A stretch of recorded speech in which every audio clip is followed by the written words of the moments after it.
Danger. Authorized personnel only. Danger. Authorized personnel only. Danger. Authorized personnel only.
We had another place on Front Street, which looks like an alley, but it actually is the shortest street in Milwaukee.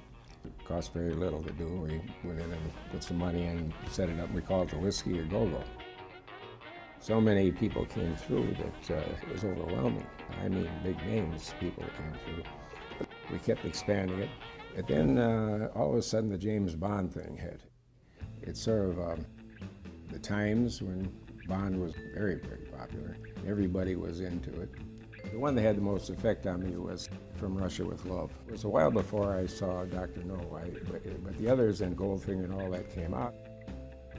Everybody was into the spy theme. It just seemed to be a natural thing to do. We got to have a spy place. We got to have an entrance, we got to have an exit, and everything kind of fell together design-wise. The idea that is you're going in here and you're getting disoriented because first you go this way, then you go that way, then this way. It's about 280 degrees that you're going. And then the doors open, and you step up a couple steps. So to this day, people say, geez, you gotta go down to get in there. Well, again, an illusion. The Safe House name, that was fortunate. It was in Dallas's book on the craft of intelligence, and he talked about Safe House. It goes back to biblical times. They have the harlot, that was a safe house. And he talks about it, and he says that's his first safe house was Rahab the harlot. So that's where we got the name from. I said, Safe House, well that's it, because I was trying to figure out what to call the place. See, we were into the theme already, but it didn't have the Safe House name. I said, that's it. We call it Safe House. No signs outside, no nothing. I mean, it's International Exports Limited. We opened up October 8th of 1966. People who were lined up outside had no idea it was going to hit like this. We got an awful lot of publicity locally on it. And the press club, you talk about perfect things lining up for you. The press club, which we now have over here, was on the 3rd floor. And all these guys knew what we were doing, and they got into it, and they started writing about it.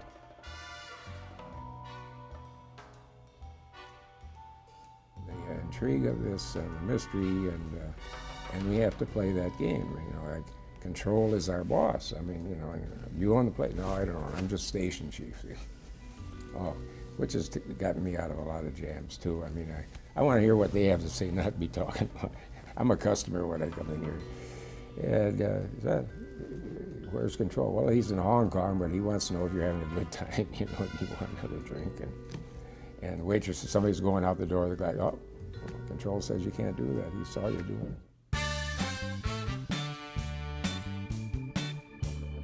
Control. Control. Control. Control.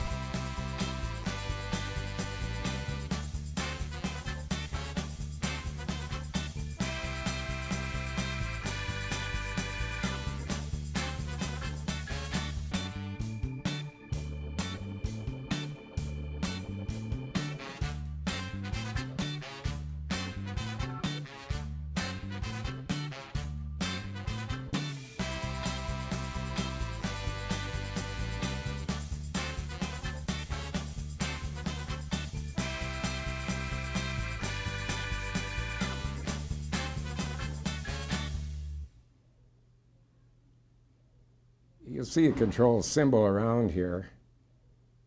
Control gave me that ring there. You'll notice that makes me station chief at this time. Having Control as our chief has been a great thing.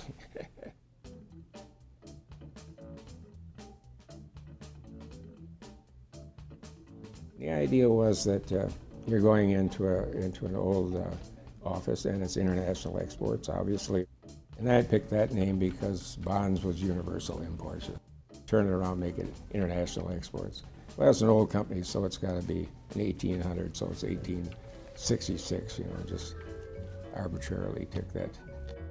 By the way, there's 5 doors into that front office. The one where you come in, the bookcase door,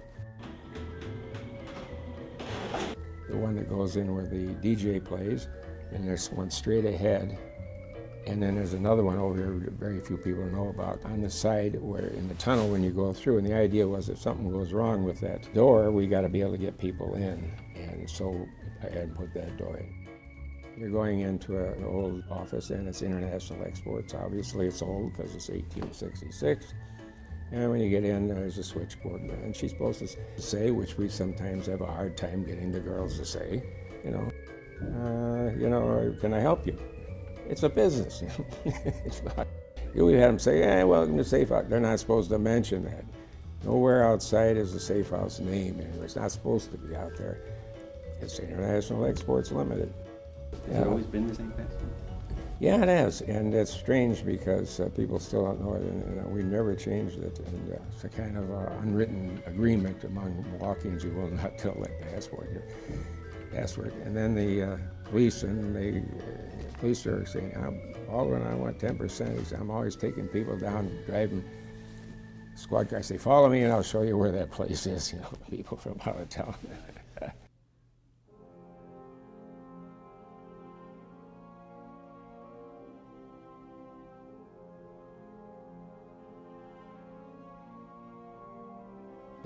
The mystique of it and the philosophy of it are very important, but when you're 19 or 20 years old, you're not thinking about philosophy or why. You're learning the what, but you don't know the why. Why was something done this way? Why is it done this way, not another way? Well, everything in here is a reason. Even all the pictures, everything in here has a story behind it.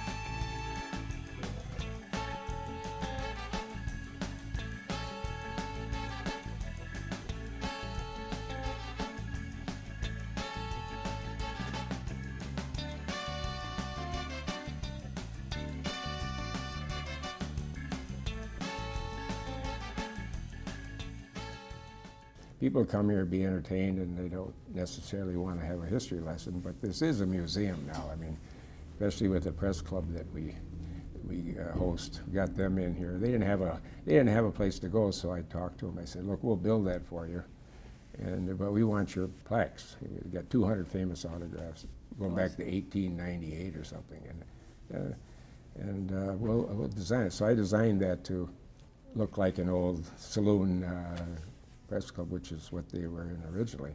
And you know, when they come in, they say, "That's Babe Ruth's autograph." You know, it's funny. We always kid the women there who got one of Cary Grant an autograph. They want to stand under it so they can say that they were under Cary Grant. You know? They get their picture taken. But they can't believe that when they look at those autographs. It's a priceless, and that's just one area. Then you come into here, and every room is different. You know.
The bookcase out in the front, we had tried 2 different things for it. First, and a wild idea, and that's my ignorance.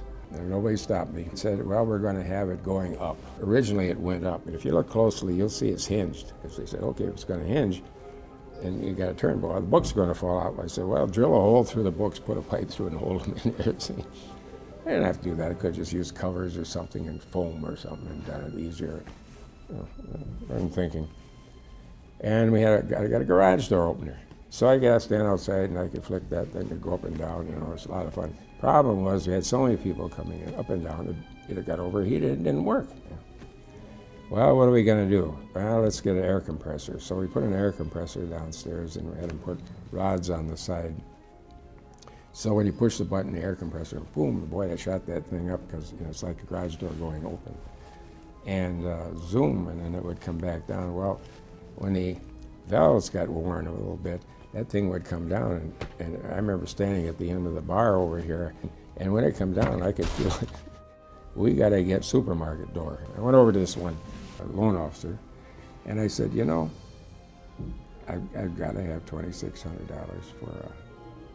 to put in a hydraulic door opening device. And he looked at me, he says, Baldwin? He says, the well is dry.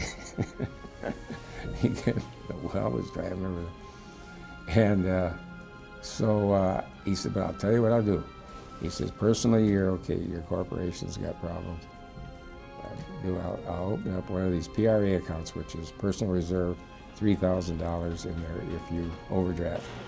So I said, this is the guy who saved the safe house. Yeah, I had to do something, and that was so an integral part of the safe house, having that door there, that had to have it.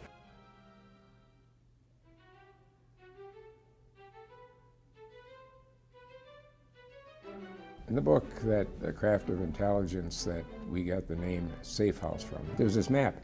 So I was going through looking for maps because I wanted to have maps up around here. I came across that one in the Air Force. Bought it for $2. So I bought about 5 of them. So all it cost was $2 for that. It came in 6 parts, so you had to have a good wallpaper guy put it up.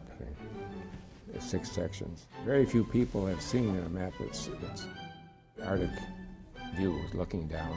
I've never seen one like that. It's an education again because you just take the Great Circle routes and you can see who's across from you. You can go across from Milwaukee, end up in Calcutta, for example. So again, it's an education. You like to have people learn something while they're being entertained and don't realize they're learning something too. It's the major cities, but it's the bartender. Every bartender's got his own story of what they are. And that's the fun of it too. It's just everybody can tell their story, and as Werner says, everybody's taught when they're at school, be honest, always tell the truth. He says we're taught to lie.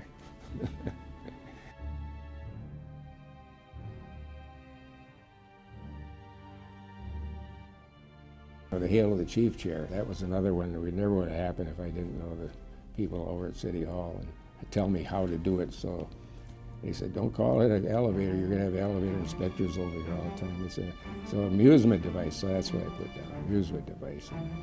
But we had all kinds of devices so nobody'd fall in it shuts off. It's a dead man's switch when they're bringing it up. You got to stop it and take your hand off and things like that. All right, so we're gonna go right in here. There's your very special seat there for you. All right. Step on in. Inside card at all times. Hello, Agent. Hello? I understand you're celebrating something today? Yeah, it's my birthday. Well, here at the Safe House, we like to shower agents that are celebrating something with affection. Do you know where you're sitting right now? I really don't, no. Well, you are in the Safe House shower room. If you look up and to your right, do you see the shower head? Yeah. Would you prefer hot or cold water today?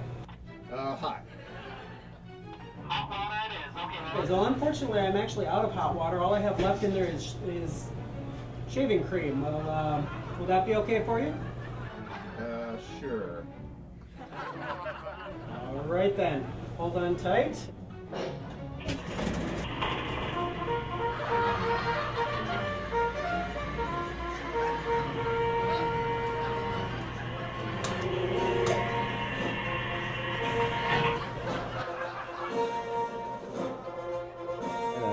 One of the funny stories, I mean, we've had at least 25 Medal of Honor recipients have been on it. 2 4-star generals, General Westmoreland and General Ray Davis, 4-star Medal of Honor Korea. To have that many Medal of Honor recipients in one place is very unusual. The class. So we put them on the chair, and that's always quite an experience because they don't know what's going on. And then in another story, we had the police chief from Krakow, and the local cops, they brought him in here, put him on the chair. Well, when you come up, it says, "Hail to the Chief." And he thought it was done for him. And he went back, he thanked them and thanked them and thanked them.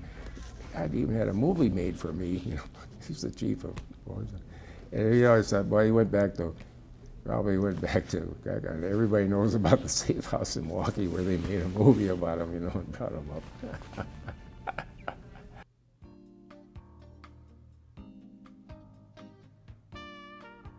This is the idea I got. I said, look, we're right near the river. I'd done some checking on pneumatic tubes, what they could do with banks and what have you. Let's put a tube that runs down to the river. We'll have the first boat through. People can pull up there, and we'll send them our sandwiches and what have you on the tube, see? So, yeah, hey, well, let's give that a try. Never been done before, but we'll try it. Well, how do we get paid? Well, we got to get their credit card. Well, what keeps them from running off with the tube? I mean, all these problems kept coming up. And then the guy that owned the building at that time says, "You're not running that thing through my basement." So I said, well, we're going to do something. So I said, well, why don't we send out drinks on this? And the idea was we had a special spot where you could order a drink. It's like the bank. And use your credit card or however. A lot of these things were in the making. You solve the problems as they come up. And if we don't get too expensive or too hard to do or whatever, you go through with it. But anyway, so we had all this. So we had to come in and put the tubes in, and run out to the front bar and it'll come here. And the idea was, well, we'll send drinks out on it, but we're not able to go to each table. They'll have to pick it up over there. And so pneumatic tubes have been around since 1888, you know. And the Mata Hari used to send messages from hotel to hotel in pneumatic tubes, so that kind of fit in the, you know, the spy theme part of it.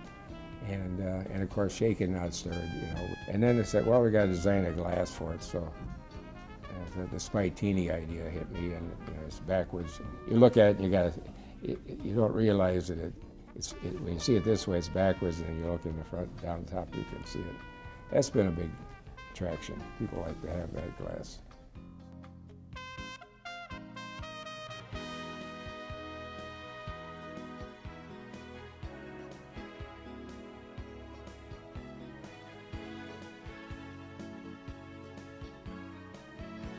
It's an illusion that it's very difficult to explain.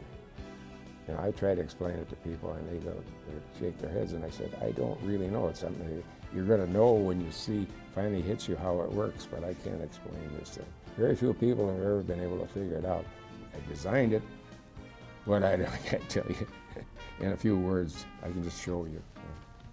And the people who come in here have looked at that. I always kid about it. I say, I'll tell you what the answer is, but I said, no phone calls at 3 in the morning. You know, don't call me. I did get a phone call from New York one time. Somebody calling, we're having a party and we got that puzzle we can't figure out. I can't explain it to you on the phone. You know? I got together with Carl Rupert, the artist. So we sat down and I kind of laid it out, and then he put the spies on there. And then he painted the different colors on there. And then we had to get a theater person in here to be able to make that device work over there. So, but that was a long time ago, and but that's held up. It's another one of the big attractions.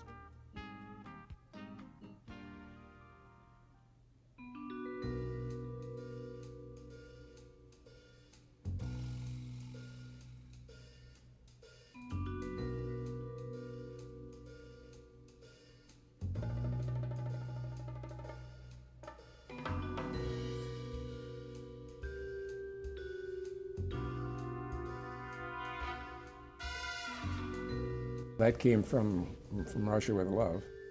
The idea, you open it up and you got all these devices in there. It's a key part of that movie and how you survive. And the idea is it's a courier, and the handcuffs are off, so it means you're in a safe place, you're in a safe house, and you can take it off and sit down and have a drink. But the idea in a safe house, you should be able to take it off and relax. That was the idea behind that. People have taken them all over. People take the case with them and then they take pictures. Air Force pilot were at the 128th, took it with him on his trips. And in fact, we got a picture where they're on a combat mission over Kabul. This is in when the war was still going on. They got safe house case in the cockpit with them. It's interesting too. We've done things with the different military branches. One branch, they give us a thank you certificate, and it said, we tell you what is we're giving this to you for, but we'd have to shoot you. The name is so well known. We were in Germany, and just Dusseldorf, picked a hotel, went in at random. Next day, coming downstairs, I was getting the car, and Shauna said, where are you from? And Shauna said, Milwaukee. He said, safe house. First words out of his mouth. In Dusseldorf, in a bellhop.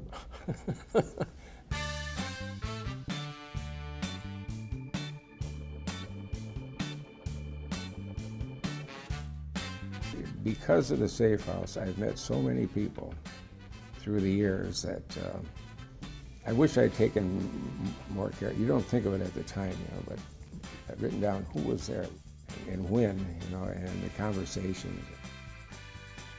Shirley Jones was my, when I was growing up, oh man, that's my fantasy gal, holy man, this is what I love.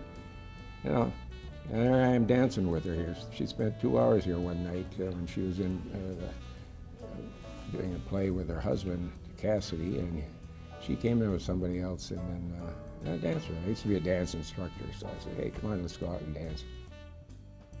We had a Rolls Royce at that time where we take people around. 1933 yellow Rolls Royce. We had a chauffeur. And people would call up and we'd send it to Frenchie's restaurant or something, you know, and they pick them up and bring them over here. Debbie Reynolds and Donald O'Connor, you know, they taught me how to do a time step. I've danced, but I've never tap danced, and they were showing me how to do a time step. So, senators are coming in here. Governors, met all the governors. They all had Tommy Thompson. He didn't know the password, so they had him doing a pirouette out there in front. Governor of Wisconsin doing a pirouette to get in, and they all go along with it, you know. And if they don't, then they got problems. Anybody got an ego that they can't have some fun with themselves, you know, then they've got problems in life. FBI guy came in, he says, you know, I gotta tell you this story. He says, we were following a guy, I won't tell you who he is, we had 3 or 4 of us, different cars, came down this Front Street. Then he went in the store. And so we followed in, and there's this girl sitting there, and she says, welcome to International Exports. I said, did a guy just come in here? Because that's a small office. You know? She says, you got any weapons on you? The guy's telling me now, the FBI guy. He, somehow or another, he got out of the place, and we think he went out that damn escape room. He went out. He knew about it, you know. Never found out who it was they were following. But he said it was important enough that the bunch of them were following. So there are stories like that were happening. And even the girls' room, we got holes in the walls where you can open up, and the girl can open up the mirror and look out into the bar. We always say, well, you can check on your boyfriend, see if he's, you see right out there. People sitting there and they look, oh my God, because it's a television set on the other side, so it looks like girls' faces in the TV. And it's been fun, you know. You sit around the square bar and we would come up with these ideas, and nobody has all the idea. Your idea? No, you build on it. It's a cooperative thing. How about this or that? How about that? But it was such fun doing it that a lot of good ideas came out of it. We're supposed to have also the oldest continuing magic bar in the country.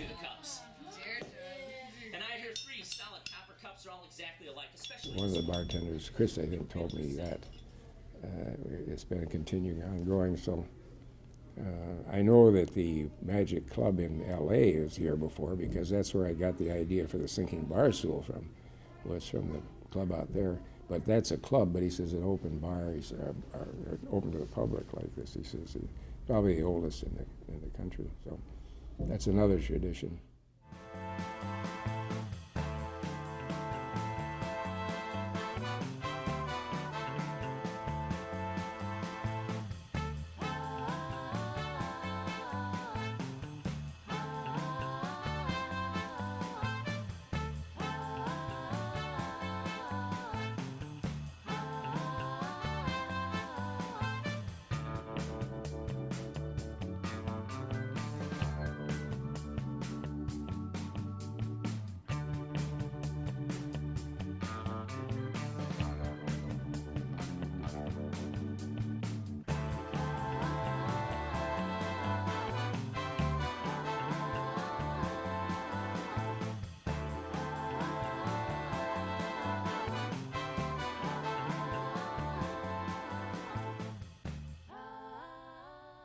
Did you think that the end of the Cold War would have any effect on the safe house? No. As John le Carre said, espionage is like, I remember he was interviewed and he was sitting there and he says, like the wiring in this room here, he says, it'll always be there, just a matter of who's turning it on and off. So I've used that quote in some articles I've written. And that's what espionage is. It's always, and the mystery and intrigue are, the lure is primal. You know, it's just in us. It's like people like to go to haunted houses and things like that.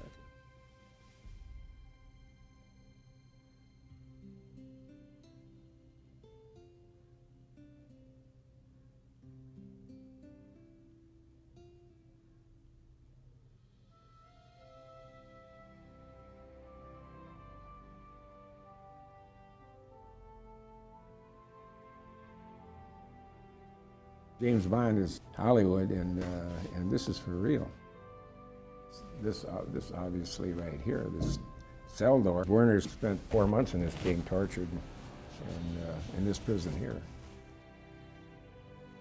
And up here, it's a 3-star general in the KGB. I called Werner, I said, you gotta come up here, because FBI wanted to have dinner here, and they wanted to have an area, so I closed this area off, and we sat back here. But that's his picture there with Werner, who was prisoner, and he said, I was a guest in your place. I remember I was standing over here. So we ended up out in the alley. It's one of those unforgettable experiences. I went out in the alley. He's got to go back to the hotel, and I gave him a bottle of Stoli, and FBI handlers over here, and Werner, and it was such a strange experience. You know, here's this man who was powerful. I mean, powerful. You could die if he just pointed a finger at you. You'd be gone. And then you got Werner, who was in his prison, and we're standing out in the alley there, you know, and talking, and we got pictures of them, 2 of them, and well, right here is a picture. But I mean, shaking hands and things. What a strange world we live in. And, you know, you can be killing each other and then talking as friends. You know, later on, at one time it's just. It's ironic. It really is. You know, it's a strange world we live in. But here it seems to be a place where they feel comfortable to talk to each other. So there's the thrills, some of the thrills I've gotten out of this. You know. There was a fellow who was in here, and he liked the place, and he was in Berlin when that wall was coming down, and geez, here comes his box, it's heavier than hell, and the note that he sent with it is in there too. He said he was a sergeant, Air Force sergeant, I think. I never met him that I know of. Showed up in the mail one day.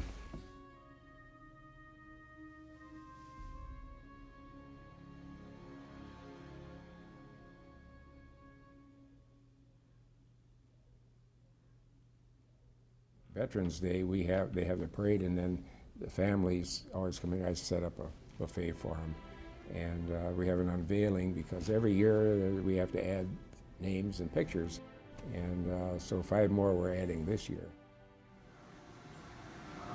Let's hope that sometime the same posters that are not keep changing. And that's really an emotional thing too. I mean, people come up and they're crying, they're holding me and crying. You feel good that you did something for it, but you also it has an effect on you emotionally. Family lost their children and their sons, daughters, and they're crying. I mean, they're touching the picture and things like that.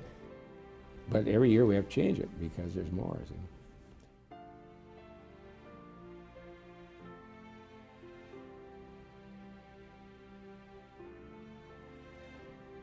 One thing I think I should say, though, for the record on this, is that you classify me as an entrepreneur. And if you get an idea, then you believe in it so much that you take risks that you wouldn't take normally. If you don't have that spirit, if you aren't willing to take a risk, then you probably aren't going to make it in a business. You have to have so much faith in it that something's going to work. There is blood and sweat and equity and Yeah. love in this thing. Yeah, that's right. Are you sentimental about it? Yeah, I am. Yeah, I am. In fact, last night I was thinking, see, one of the great things about it is that I've seen people have great times here and laughing, and you know, life's rough, and it's sort of an oasis. Come into and forget your problems and have a good time, and when I see people having a good time here, it makes me feel good. It makes it worthwhile.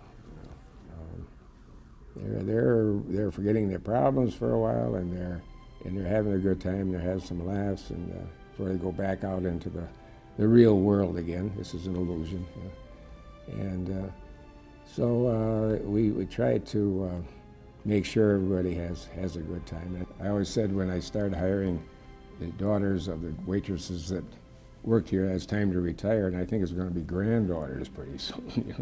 Because we've had generations of people coming. A lot of Marquette students work here, and they come back. It's always nice to see them, and I don't know how many. We just never kept track of it, but there's been thousands of people worked here part time.